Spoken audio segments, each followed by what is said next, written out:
Okay, here's the recording in progress, so we'll start. Share the screen.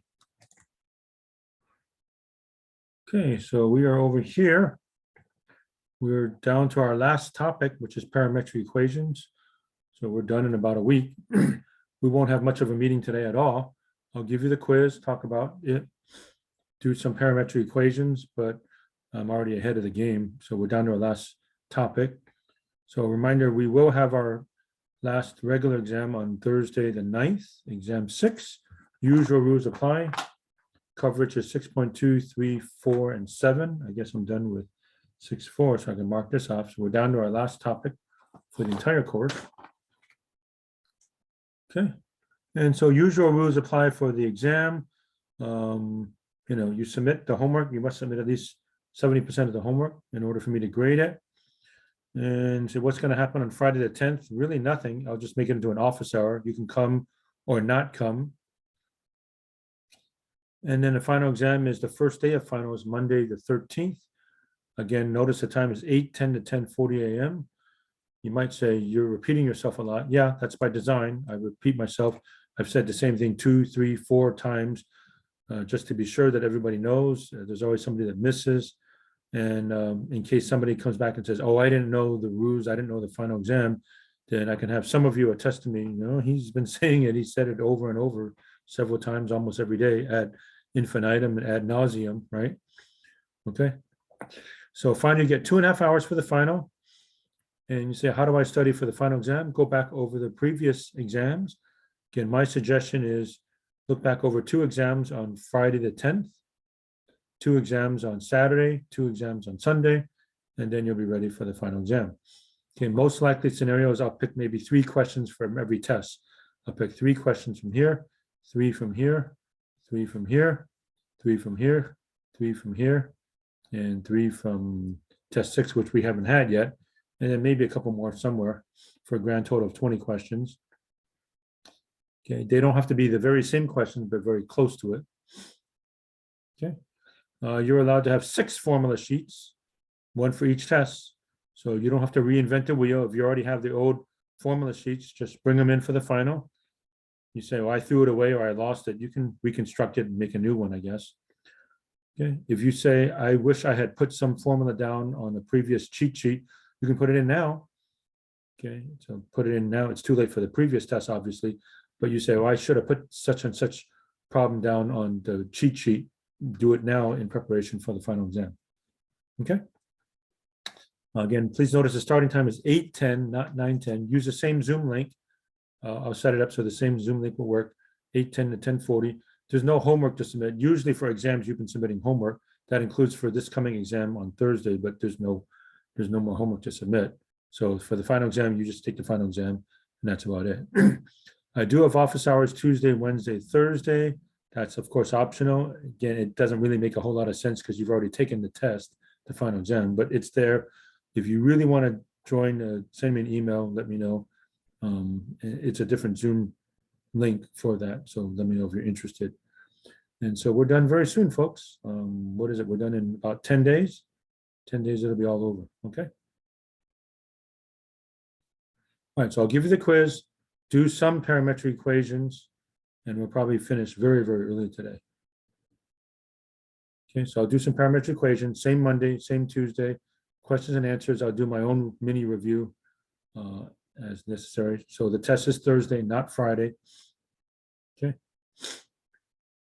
And that is a change. All the previous tests have been on Fridays, but this one is Thursday.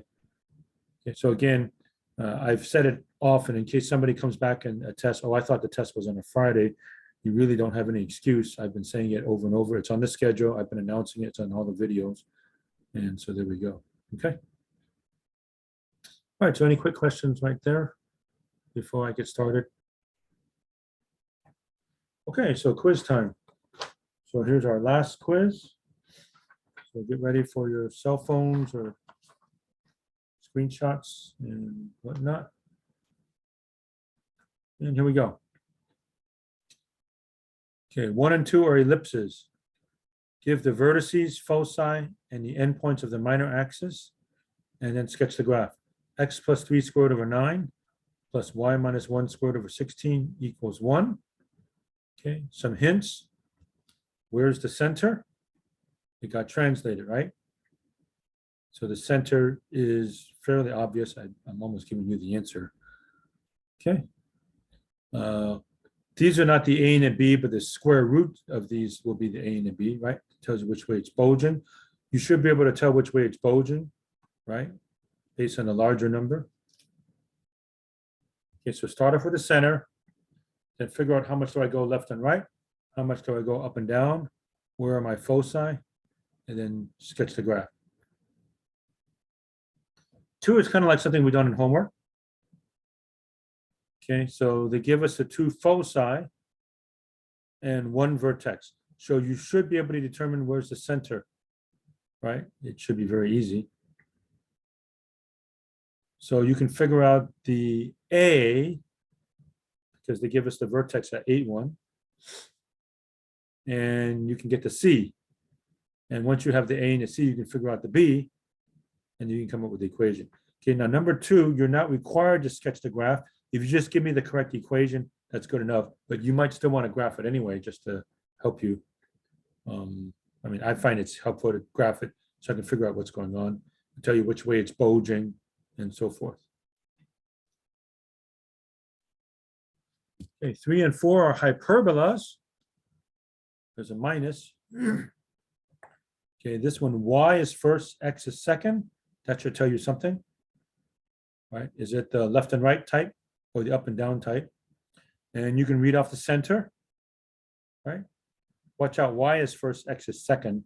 But when you write an ordered pair, right? When you write an ordered pair, it's always x comma y.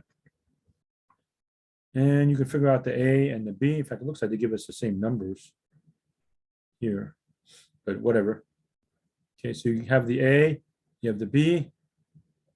Draw yourself the box, right? So draw the box, draw the diagonals, and come up with the equation of the asymptotes using the point slope form. And look back in the homework to see how it's done. And number 4 is kind of like number 2. Okay, they give me the foci and a vertex. Okay, so find the center. That should not be hard to do at all, right? They give you the 2 foci, so halfway between the 2 foci, the midpoint will be the center.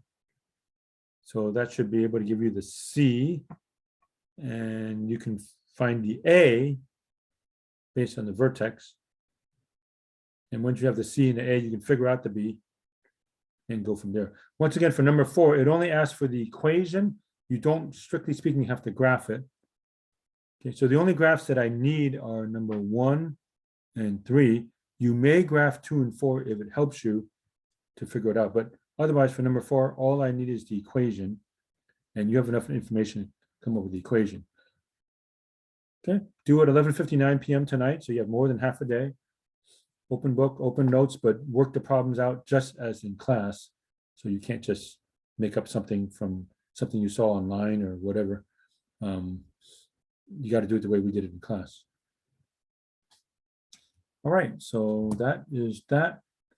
Okay, so I won't lecture that long at all today, so you have time to work on the quiz and go from there. Okay, any questions from those of you that are here? Okay, obviously, if you're not here yet, you can't ask me anything, but for those that are physically here. Okay, so that's the quiz due at 11:59 p.m.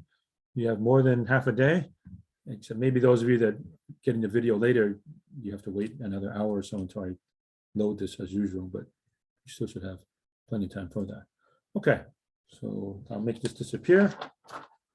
I'm going back and doing some parametric equations, not many, because I still have next Monday and Tuesday.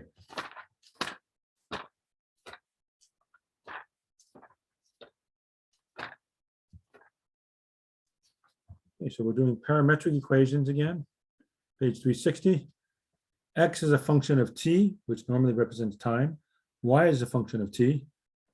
You can make a table, t versus x, t versus y, and then graph the usual x versus y. Okay. However, sometimes you can eliminate the parameter, eliminate t, and you get your usual x versus y. Okay, so I did one problem Yesterday I drew a few more, but not too many more. And then we will adjourn. Okay, number 3, x equals radical t, y equals t plus 1. Okay, so first I'm going to make myself a table. X is the square root of t. So there's no need for me to plug in any negatives for t. I can plug in 0. And I might as well just plug in quote unquote nice numbers. So I plugged in 0, 1, 4, 9. You say, how come 0, 1, 4, 9? Well, I have to take the square root of the number. So I don't feel like plugging in 2 or 3. 4 is okay. I don't like 5, 6, 7, or 8, but 9's okay. Right? I don't want any negatives. Okay, so if I plug in 0, 1, 4, 9, square root of 0 is 0, square root of 1 is 1, square root of 4 is 2, square root of 9 is 3. And then do the table for y versus t, cover this up. Okay, y is t plus 1. So 0 gives me 1, 1 gives me 2, 4 gives me 5, 9 gives me 10. Now I just ignore the t and plot these points. 0, 1, 1, 2, 2, 5, 3, 10. So arrows going up like so.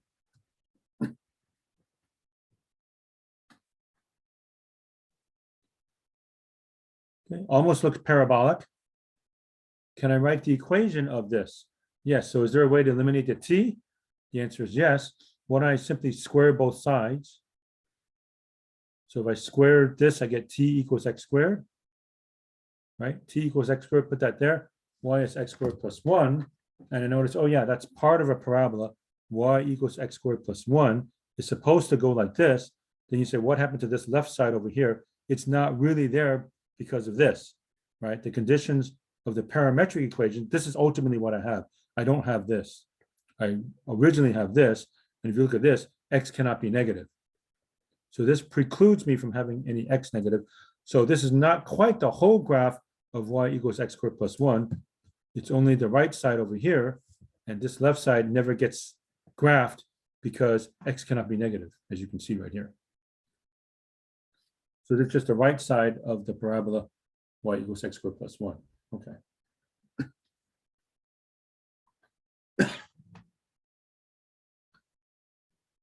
All right, for number 5, something very similar happens. X is sine of t, y is cosine squared of t. Now, whenever I see trig functions involving sine and cosine, I want to take advantage of the formula sine squared t plus cosine squared t is equal to 1. Okay, so it's almost like I force it. Okay, first thing I need to recall, it's been a while since we did any trig, but it's a nice review. The final exam's coming up anyway. So sine is between -1 and 1. So whatever this graph looks like, I can only have x values between -1 and 1. Cosine of t is also between -1 and 1, but it's being squared, which means I'm not going to get any negatives. So this is stuck between 0 and 1. Okay, so x has to be between -1 and 1. Y has to be between 0 and 1, because cosine is between -1 and 1. Now you square it, you can't have any negatives. So y has to be between 0 and 1. Now, how do I get an equation to eliminate the t? I will use sine squared t plus cosine squared t is 1. What I do is I basically force it. So what do you mean force it? I already have cosine squared. I start off with a sine t. So let me square both sides. X squared equals sine squared t. And then I add them up. So x squared plus y, right, will give me sine squared t plus cosine squared t. And now I know that's equal to 1. So that's a trick. So whenever you see sine and cosine involved, try to force the equation to have sine squared of t plus cosine squared of t. Then you can just drop all the t's and it's equal to 1. So there it is. I eliminated t. X squared plus y equals 1, which means y equals 1 minus x squared. So y equals 1 minus x squared is this whole thing. However, we already said X is only between -1 and 1. Y is between 0 and 1. So I don't really have this part of the graph. I only have that part right there.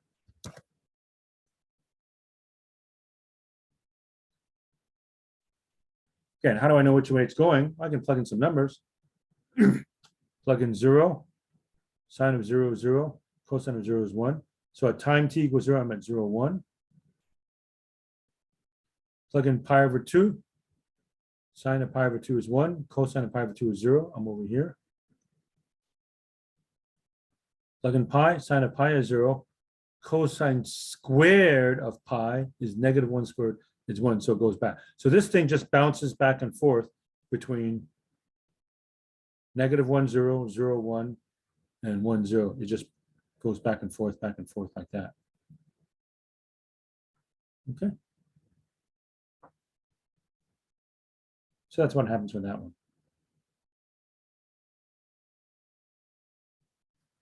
Okay, number 7. X equals secant of t, which incidentally is 1 over cosine t, but I'm not sure if I need that. Y is equal to tangent t.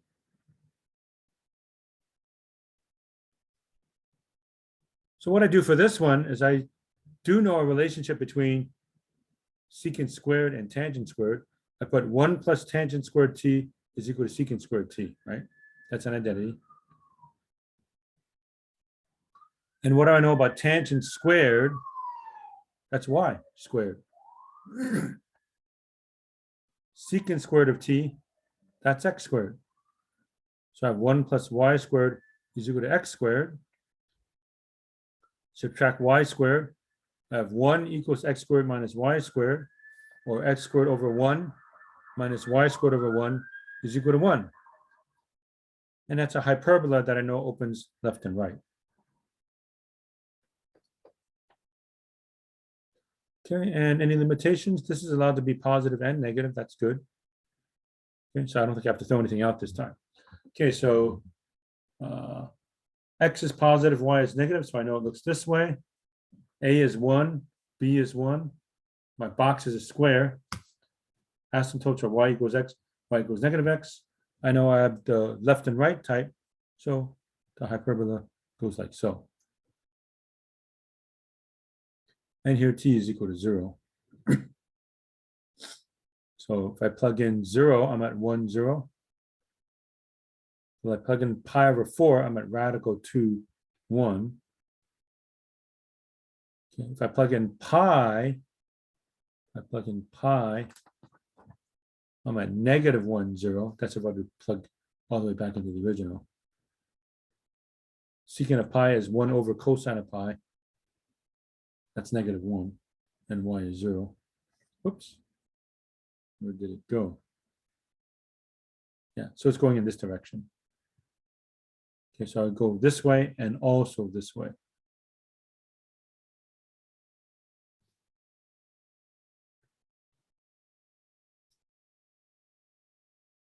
Okay, I'll show you 9, and I was going to stop after 9. But it looks like we're done pretty fast for this section, but not quite so fast, because at the end, like 13, there's A, B, C, D, and 15, there's A, B, C, D, right? So if I just say 1 to 19 out, it doesn't seem that long, but 13, 15, 17, 19, there's A, B, C, D involved. Although they're kind of related also. So like I noticed, when I was doing this and like checking my answers in the back, they didn't like go as far with the rectangle and all that, but you want us to do that when it comes to parametric equations, the square in the middle. This one right here? Yeah. It's just to draw, it's just to help drawing the hyperbola, yes. Yeah, she wanted, okay, good to know. Thank you. You're welcome. Okay, number 9. It seems like I'm doing them all, but don't worry, I won't do them all after a while. Okay, x is 3 cosine t, y is 2 sine t. I'm done after this, by the way, folks, so I'm going to let you go work on a quiz after this, unless anybody has any questions. Okay, and cosine is between -1 and 1. Sine is between -1 and 1. Boy, it's been a while since we did any trig, but try to ramp back up your trig thinking caps. You'll need it for the final exam anyway. So that forces x to be between -3 and 3. Y is between -2 and 2. Okay, so once again, I want to take advantage of the relation that sine squared of t plus cosine squared of t is 1. So I force it. So how do I force it? Well, I just want cosine, so I'll divide by 3. X over 3 equals cosine t. I want this to be just sine of t. Divide by 2. Y over 2 is sine of t. Then I'm going to square both sides and add them up. So why do you want to do that for? Well, if I square this, I get cosine squared t. If I square this, I get sine squared t. Then if I add them up, I get cosine squared t plus sine squared t, which is 1. That's what I want. So I'm going to go x over 3 squared plus y over 2 squared, right? Okay, I isolate the cosine t, sine t, so I had to divide. This is now cosine squared t. This is now sine squared t, and cosine squared t plus sine squared t is equal to 1. Okay, so now if I distribute this out, x squared over 9 plus y squared over 4 equals 1, and that is our familiar ellipse, right? Which has a rough graph. A is 3, B is 2. These are some hints for the quiz even. Okay, so left and right, 1, 2, 3, 1, 2, 3, up and down, 1, 2, 1, 2. I could do a complete analysis like you were talking about, about do I need to foci and all that? No, we just need a quick graph. So here's a quick graph. So there it is. So left and right is 3, up and down is 2. There's my ellipse, but which direction is it going and where does it start and so on. So that's where I actually have to plug in some numbers. So since trig is involved, I plugged in 0, pi over 2, pi, 3 pi over 2, and 2 pi. Okay, so plug in 0, cosine of 0 is 1. 1 times 3 is 3. Plug in pi over 2, cosine of pi over 2 is 0. 3 times 0 is 0. Plug in pi, cosine of pi is -1 times 3 is -3. 3 pi over 2, cosine of 3 pi over 2 is 0 times 3 is still 0. And because cosine is periodic, I get the same thing when I put in 0, 2 pi, 3. Okay, so that takes care of that. Now for the y coordinates, plug in here. 2 sine t. Okay, sine of 0 is 0, 2 times 0 is 0. Pi over 2, sine of pi over 2 is 1. 1 times 2 is 2. Plug in pi, sine of pi is 0, 2 times 0 is 0. 3 pi over 2, sine of 3 pi over 2 is -1, times 2 is -2. And 2 pi, sine is periodic, so I get 0 back. Okay, so I plot these points. 3, 0, 0, 2, -3, 0, 0, -2, 3, 0. So the graph is going in a counterclockwise direction, just like we normally do in standard position for trig. So here's the direction that we go. All right, and that was all I was going to do for today, folks. Okay, so I have gone up to problem 9. Okay, so there's only one more of this type, 11. But yeah, after that, it's not quite we're done because there's 13 ABCD and 15 ABCD. All right, so I'm not sure I'm going to do all the ABCDs, but I might do some of them. And that'll be it. So I still have Monday and Tuesday to worry about that. Okay, but otherwise, that's it for today, folks. So let me stop the share and check the chat. Okay, I have a request for 6.217. Let me see what that's about.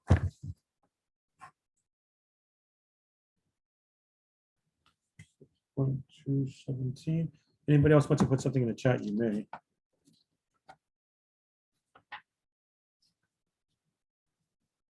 Six 6.217. 3x squared minus 12x plus 4y plus 8 equals 0. Okay.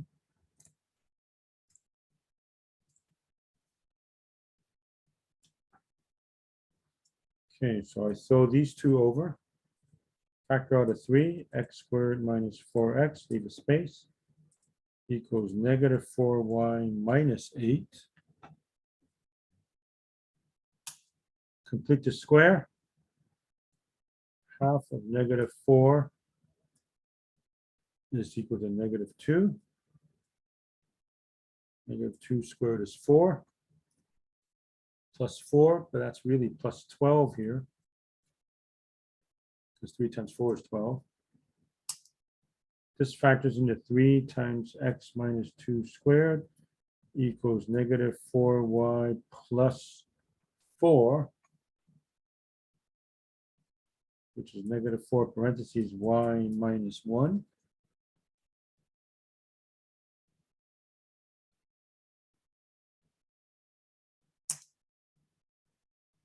Negative, double check, negative 4y plus 4, right. So divide by 3, divide by 3. X minus 2 squared equals negative 4/3 y minus 1. So squared in x, not in y, and a negative, that's going to go down. Right? It's like y equals negative x squared. Okay, and this is negative 4p. So negative 4p is equal to negative 4/3 multiplied by negative 1/4. Negative 1/4. P is equal to 1/3. And so read the vertex as 2, 1.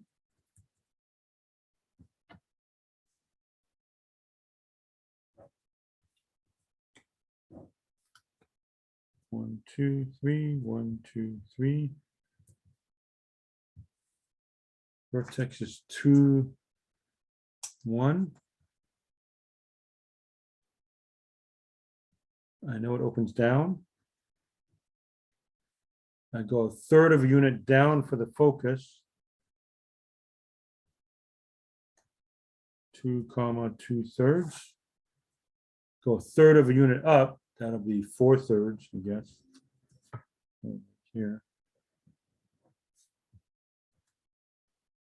So the directrix is y equals 4/3. X is squared, not y.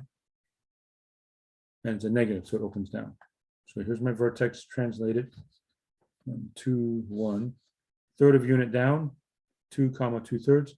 Third of unit up, 1 and 1/3. Okay. So I think that's it. And let me go back. Can I see your work for number 7? Sorry, I should put that. Okay, so let me focus this here.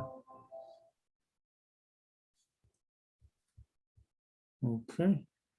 So that's it for that problem.